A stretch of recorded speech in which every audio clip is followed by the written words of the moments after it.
The GUAIABERO, Bolbopsittacus lunulatus, sometimes called the Philippine hanging parrot, is a unique bird species belonging to the Psittaculidae family. It is one of the smallest parrots found in the Philippines, measuring about 15 centimeters in length.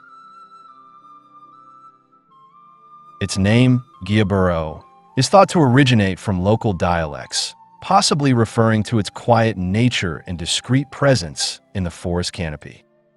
Unlike the more commonly known Philippine hanging parrot, Loriculus philippensis, the GUAIABERO is distinguished by its chunkier build, bluish markings, and preference for higher forest elevations.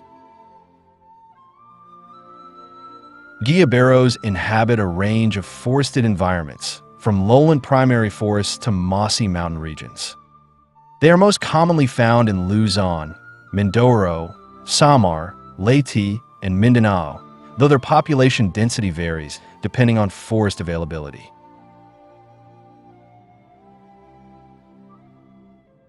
These parrots are highly arboreal, spending most of their lives in the treetops, where they forage for fruits, flowers, and nectar. Unlike some parrot species that exhibit noisy and gregarious behaviors, GUAIABEROs are relatively quiet and tend to move in small, inconspicuous groups. Reproduction in GUAIABEROs remains somewhat mysterious due to their elusive nature. However, they're believed to nest in tree cavities like many parrot species.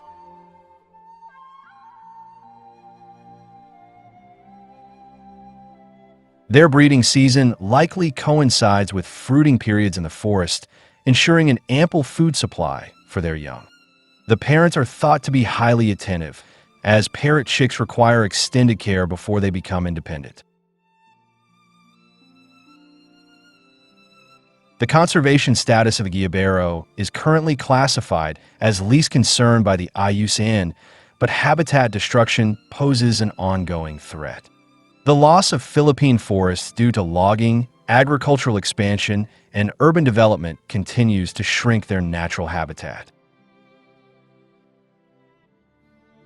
While the bird is adaptable, relying on secondary forests and fruiting trees in disturbed areas, long-term survival depends on conservation efforts. Protecting the remaining forests of the Philippines is essential in ensuring that species like the GUAIABERO continue to thrive in their natural environment.